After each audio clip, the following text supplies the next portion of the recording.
Assalamualaikum warahmatullahi wabarakatuh. Puji syukur atas kehadirat Tuhan Yang Maha Esa, sehingga telah memberikan kesempatan kepada saya untuk menyelesaikan tugas kuliah Sistem Manajemen K3.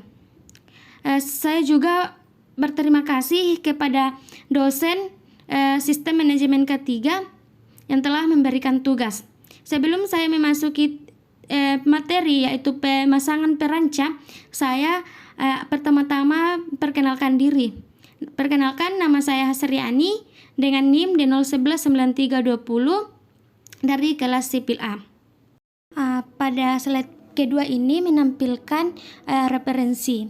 Nah, referensi yang saya gunakan di sini yaitu saya ambil dari internet. Langsung saja pada materi pertama yaitu pengertian perancah. Menurut Permenaker nomor 01 tahun 1980 pasal 1 huruf E, perancah adalah bangunan pelataran kerja platform yang dibuat untuk sementara dan digunakan sebagai penyangga tenaga kerja, bahan dan alat pada setiap pekerjaan konstruksi, termasuk pekerjaan pemeliharaan dan pembongkaran. Perancah scaffolding ini adalah suatu struktur sementara yang digunakan untuk menyangga manusia dari material dalam konstruksi atau perbaikan gedung dan bangunan-bangunan besar lainnya. Biasanya perancah ini berbentuk suatu sistem modular dari pipa atau tabung logam, meskipun juga dapat menggunakan bahan-bahan lainnya. Seperti yang masih sering digunakan di Indonesia yaitu bambu sebagai alat perancahnya. Selanjutnya pada slide ini saya menjelaskan tentang tipe dasar dari perancah. Ada 3 tipe. Yang pertama itu subverted scaffolds, yaitu platform yang disanggah oleh tiang yang dilengkapi dengan pendukung lain seperti sambungan-sambungan, kaki, kerangka-kerangka, dan outriggers. Di sini bisa dilihat pada gambar ini sudah jelas bahwa ada sambungan-sambungan serta kaki, bahkan kerangka-rangka dan outriggers. Tipe yang kedua yaitu suspended scaffolds, yaitu platform tergantung dengan tali atau lainnya. Nah, ini juga dapat kita lihat bahwa platform tergantung dengan tali atau bahan lainnya seperti yang biasa digunakan juga itu terbuat dari mesin. Tipe yang ketiga adalah aerial lifts. Adalah penopang untuk mengangkat seperti man baskets atau keranjang manusia. Nah, dapat pula kita lihat di sini gambar dari aerial lifts. Selanjutnya fungsi perancah. Di sini ada 2 fungsi perancah. Yang pertama, sebagai tempat untuk bekerja yang aman bagi tukang atau pekerja sehingga keselamatan kerja terjamin. Fungsi yang kedua, sebagai pelindung bagi pekerja yang lain, seperti pekerja di bawah harus terlindung dari jatuhnya bahan atau alat.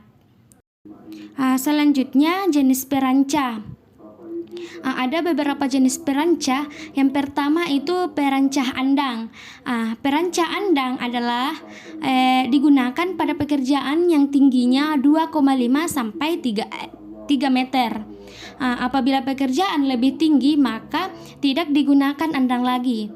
Adapun macam-macam andang dapat kita lihat pada gambar di bawah ini, yaitu perancang andang kayu, perancang andang bambu, dan perancang andang besi. Perancang andang kayu ini cara membuatnya cepat dan dapat dipindahkan. Untuk tinggi perancah tetap tidak dapat di-setel. Biasanya pada pekerjaan yang tingginya tidak lebih dari 3 meter, untuk pekerjaan lebih tinggi dari 3 meter menggunakan perancah tiang.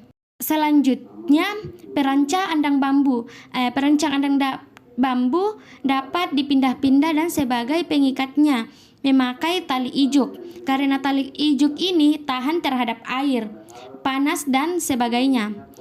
peranca pada bambu ini sudah di-setel terlebih dahulu sehingga tinggi dan panjangnya tidak dapat di-setel kembali. Biasanya andang bambu dapat dipakai pada ketinggian pekerjaan tidak lebih dari 3 meter. Mengenai kaki andang bambu ada yang pakai 2 atau 3 pasang. Selanjutnya, perancang besi sangat praktis dan efisien karena pemasangannya mudah dan dapat dipindahkan. Tinggi peranca besi dapat di-setel untuk jarak kaki peranca yang satu dengan yang lain hingga 180 cm dengan tebal papan 3 cm. Selanjutnya, jenis peranca yang kedua itu peranca tiang. Peranca tiang digunakan apabila pekerjaan sudah mencapai di atas 3 meter. Peranca tiang bisa dibuat sampai 10 meter, lebih tergantung dari kebutuhan. Peranca tiang ada 3 macam, seperti pada gambar di bawah ini, yaitu perancang tiang dari bambu. Yang kedua, sistem perancang bambu dengan konsol dari besi. Yang ketiga itu perancang tinggi besi atau pipa. Selanjutnya jenis peranca yang ketiga yaitu peranca besi roda. Bisa dilihat pada gambar ini. Peranca besi roda ini terbuat dari pipa galvanis. Pada peranca besi beroda dapat dipasang di lapangan atau di dalam ruangan. Fungsi rodanya adalah untuk memindahkan peranca. Pada peranca besi beroda sedikit lain dari peranca yang ada, karena di sini bagian-bagian dari tiangnya sudah berbentuk kusen sehingga penyeletelan atau pemasangannya lebih mudah dan praktis. Kemudian jenis peranca yang ketiga itu peranca besi tanpa roda. Peranca besi ini terdiri dari komponen-komponennya. Ada kaki pipa berulir, ada kusen bangunan, penguat vertikal, tiang sandaran, sambungan pasak, papan panggung, papan datar, papan pengaman, tiang sandaran, penutup sandaran, konsul yang menyambung, penopang, konsul keluar, tiang sandaran tangga, pinggiran tangga, anak tangga, sandaran tangga, dan sandaran double. Selanjutnya jenis peranca yang kelima itu peranca menggantung. Peranca menggantung ini digunakan pada pekerjaan pemasangan Eternit, pekerjaan finishing pengecatan Eternit, plat beton, dan seterusnya. Jadi peranca menggantung digunakan pada pekerjaan bagian atas saja, dan pelaksanaannya peranca digantungkan pada bagian atas bangunan dengan memakai tali atau rantai besi. Selanjutnya jenis peranca yang keenam itu peranca prem. Peranca prem ini biasanya terbuat dari pipa atau tabung logam. Peranca ini dapat disusun sedemikian rupa menjadi satu kesatuan peranca yang tinggi untuk menopang pekerjaan dalam kegiatan konstruksi berlokasi yang tinggi. Di sini kita dapat lihat gambarnya. Selanjutnya jenis peranca yang ketujuh yaitu peranca dolken. Peranca dolken ini merupakan peranca yang berbahan kayu dolken. Kayu bulat atau dolken biasanya digunakan untuk tiang-tiang peranca dan ukuran yang biasa digunakan adalah berdiameter 6 sampai 10 cm. Kemudian yang ke-8 yaitu 2-point adjusted surface scaffold, yaitu dapat dilihat pada gambar ini. Beginilah bentuk pada jenis peranca yang ke-8 ini. Selanjutnya jenis peranca yang ke-9 yaitu strip board one side scaffold. Di sini dapat kita lihat pula gambarnya. Kemudian jenis peranca yang ke-10 yaitu auxiliary features for fixed scaffolding. Di sini kita bisa lihat gambar dari jenis peranca yang ke-10 ini. Di gambar ini sudah detail ya fungsinya dan jenis-jenis dari jenis-jenis peranca ini. Selanjutnya jenis peranca yang ke-11 yaitu bracket one side scaffold. Di sini pula dapat dilihat gambarnya. Kemudian jenis peranca yang ke-12 yaitu independent scaffold. Bisa pula dilihat gambarnya. Di sini satu peranca dengan 2 baris standar jarak dari kaki peranca ini tuh 1,2 meter. Kemudian mempunyai daya dukung sendiri, satu baris mendukung bagian luar dan bagian dalam dari dek dengan jarak 1,2 m hingga 2,4 meter. Kemudian balok lintang tidak dipasang ke dinding dari gedung, tapi tidak berdiri sendiri. Ini ditopang oleh struktur gedung. Independent scaffold memerlukan ties untuk stabilitas lateral tanpa beban vertikal yang dialihkan pada gedung. Pemasangan standar yang dihubungkan dengan gedung sejajar horizontal dengan horizontal tubeless called legenders. Selanjutnya jenis peranca yang ke-13 yaitu bridged scaffold. Di sini dapat dilihat gambarnya. Nah, di sini terdiri dari 2 baris tiang yang semuanya dihubungkan dengan legenders, transrom dan bridges. Biasanya digunakan pada pemasangan plafon dan pengecatan. Handrail and tall board dipasang di bagian luar dari perimeter dari scaffold platform. Selanjutnya jenis peranca yang ke-14 yaitu access tower scaffold. Di sini dapat pula dilihat gambarnya. Nah, jenis ini hanya digunakan untuk akses, digunakan untuk menimbun material atau peralatan tidak diperbolehkan. Dibangun dengan pipa-pipa dan vaulting atau berupa modul-modul up-frames, terutama digunakan untuk safe access to elevated areas. Akses menggunakan tangga atau papan. Aluminium step setiap leper, tidak diperuntukkan sebagai papan kerja, tergantung dari tingginya access tower, umumnya ringan dan digunakan untuk medium jati. Bila lebih dari 15 meter, harus diperhitungkan dan disetujui penanggung jawab. Headrail, midrails, and cage bar harus dipasang pada setiap level.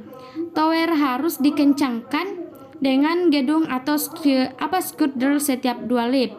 Tower tidak dapat berdiri sendiri. Pembebanan peralatan or material menggunakan tower ini tidak praktis. Lender harus berstandar pada sudut 1-4 line not vertikal. Lender harus dikencangkan pada top and bottom.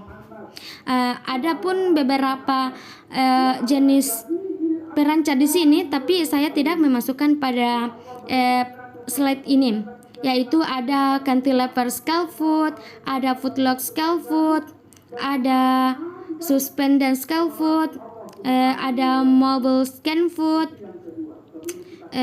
kemudian itulah jenis-jenis dari perancah ini. Oke, baik, kita masuk pada slide selanjutnya, yaitu pemasangan peranca atau teknis dan K3 peranca. Nah, di sini pemasangan peranca ini atau maupun pembongkaran peranca ini itu tidak terlepas daripada regulasi atau peraturan pemerintah atau standar rasial. Di sini semua sistem peranca atau scaffolding harus diperiksa oleh HSE, inspektur sebelum digunakan di tempat kerja untuk memastikan kepatuhan dengan persyaratan keselamatan. Dia harus melakukan pemeriksaan mingguan di tempat semua peranca, dan ia juga harus mencatat hasil pemeriksaan, menempatkan label, sistem penandaan setiap peranca untuk mengidentifikasi peranca yang aman dan tidak amannya. HSE atau scaffolding inspektur harus melaporkan kepada yard surveyor atau manajer dan HSE koordinator mengenai peranca aman. Nah, di sini pemeriksaan scaffolding atau peranca mesti dilakukan sebelum pemasangan. Penggunaan awalnya setiap pekan secara berkala, sebelum digunakan setelah terkena cuaca buruk maupun setelah dimodifikasi. Dalam peraturan Menteri Tenaga Kerja dan Transmigrasi nomor per 01/Men/1980 pada bab 3-nya pasal 12 disebutkan bahwa peranca yang sesuai dan aman harus disediakan untuk semua pekerjaan yang tidak dapat dilakukan dengan aman oleh seseorang yang berdiri di atas konstruksi yang kuat dan yang permanen, kecuali apabila pekerjaan tersebut dapat dilakukan dengan aman dengan menggunakan tangga. Berikut adalah persyaratan umum yang harus diatasi ketika melakukan perencanaan dan pemasangan peranca scaffolding digunakan oleh pekerja. Yang pertama itu ketinggian sistem peranca harus tidak lebih dari 3 meter lift di atas geledak kapal atau ketika mendirikan peranca di kapal klien. Yang kedua, peranca diperlukan setiap kali bekerja di atas di mana tidak dapat dilakukan dengan aman bila menggunakan tangga. Yang ketiga, peranca dan komponen-komponennya akan tanpa runtuh dapat membawa setidaknya 4 kali maksimum yang diizinkan beban kerja. Jangan overload, tidak melebihi beban, tidak kelebihan beban. Yang keempat, menggunakan peranca yang tidak vertikal, itu dilarang. Yang kelima, material dari peranca yang digunakan harus dalam kondisi baik dan diperiksa dengan teratur. Yang keenam, material dari peranca yang digunakan harus dalam kondisi baik dan diperiksa dengan teratur.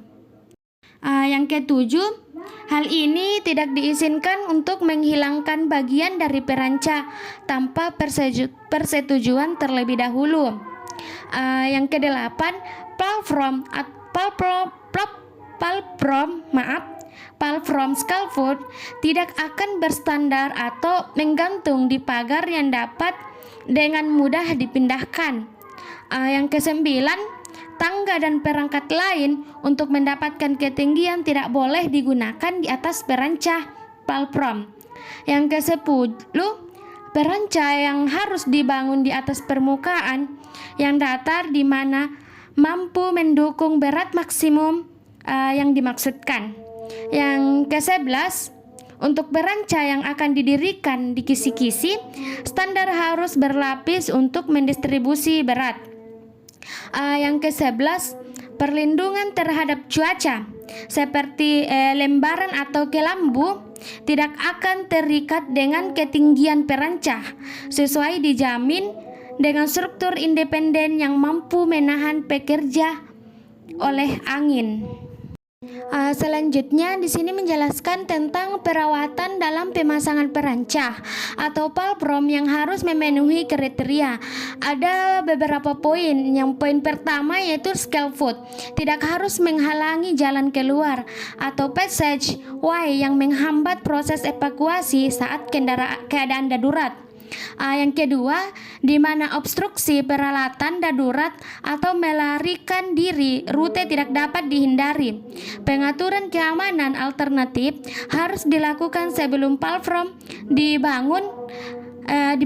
Yang ketiga, daerah kerja harus cukup lebar, setidaknya 6,50 mm lebar untuk memberikan jalan yang jelas. Yang keempat, sebuah cara yang aman untuk akses dan jalan keluar, biasanya dengan tangga, harus disediakan. Yang kelima, semua tangga akses harus sesuai dan diikat dengan kuat ke struktur peranca. Yang kelima, karena pertimbangan yang diambil oleh loading dan dekat dengan bahaya seperti pemindahan mesin, peralatan listrik, dan lain-lain. Yang ketujuh, jika kemungkinan personil tidak harus bekerja atau berjalan di bawah peranca, di mana ada bahaya personil terhadap benda-benda yang terjatuh, maka penutup pelindung harus didirikan antara papan kaki dan pertengahan rel. Kemudian yang ke-9 yaitu good housekeeping. Daerah peranca dan palprom harus dipelihara untuk mencegah tergelincir, tersandung, dan jatuh. Semua tumpahan dan puing-puing harus dibersihkan segera mungkin agar tidak terjadi kecelakaan dalam pekerjaan peranca atau palprom ini. Selanjutnya yaitu cara pemasangan scaffolding dan pembongkaran. Yang pertama yaitu mendirikan dan pembongkaran scaffolding yang benar harus dilakukan hanya dengan disetujui scaffolders yang memiliki sertifikat yang sah dan personil tidak memenuhi syarat tidak boleh mendirikan atau melakukan pembongkaran scaffolding. Di sini seseorang yang mau mengerjakan atau pemasangan serta pembongkaran tidak diizinkan untuk melaksanakan itu apabila tidak memiliki sertifikat yang sah. Semua perancah harus dilengkapi dengan pegangan tangan untuk memastikan keamanan saat benda ditinggalkan saat benda di ketinggian untuk pemecahan personilnya jatuh. Di sini menjelaskan bahwa agar pekerja tersebut harus memperhatikan keamanan agar tidak terjadi kesalahan atau personil pekerja tidak jatuh dari perancah tersebut. Kemudian setelah itu kita harus memeriksa bahan yang akan dipakai sebagai scaffolding dengan kontrol ketat. Diantaranya yang pertama yaitu memastikan dengan bebas dari keretakan, cacat permukaan dan yang lainnya. Yang kedua memastikan pengunci atau klam berperan dengan baik. Yang ketiga, memastikan kondisi tanah atau dudukan rata dan dapat menopang beban scaffolding dan beban di atasnya. Yang keempat, memastikan penopang harus dapat menahan 4 kali beban yang ditumpunya. Yang terakhir, jika ditemukan bagian scaffolding yang rusak, maka harus segera diperbaiki atau ditukar dengan tipe yang sama. Selanjutnya yaitu tanda dan rambu-rambu atau pemberitahuan yang digunakan untuk perancah atau scaffolding. Yang pertama itu tanda peringatan. Di sini pada tanda peringatan itu tertulis bahwa perhatian kerja overhead. Ada pula tulisan perancah aman untuk digunakan. Di sini harus dipasang tanda peringatan ini di mana pekerjaan dilakukan dan atau orang-orang yang lewat di bawah perancah. Kemudian yang kedua itu bright red, merah putih, juga dapat digunakan untuk menutup akses bagi orang yang tidak berkepentingan, di mana perancah tidak lengkap. Tanda peringatan dengan teks perancah tidak lengkap jangan digunakan. Dipasang untuk pemblokir akses. Yang ketiga, sistem infeksi. Setiap perancah harus diperiksa segera setelah didirikan dan sekali setiap 7 hari atau setelah dan perubahan, modifikasi atau setelah terpapar kondisi cuaca buruk. Pada bagian pemasangan perancah ataupun pembongkaran perancah ini bukan hanya sekedar personil atau pekerja yang harus mempunyai sertifikat, namun penting juga bagi pengawas untuk mengikuti atau memiliki sertifikat K3 agar dapat bekerja secara maksimal dan lebih profesional lagi. Itulah tadi materi yang saya jelaskan secara rinci melalui rekaman video ini. Mohon maaf apabila ada kesalahan serta kata yang salah dalam menjelaskan materi ini. Kurang dan lebihnya saya akhiri. Wassalamualaikum warahmatullahi wabarakatuh. Salam sehat untuk kita semua.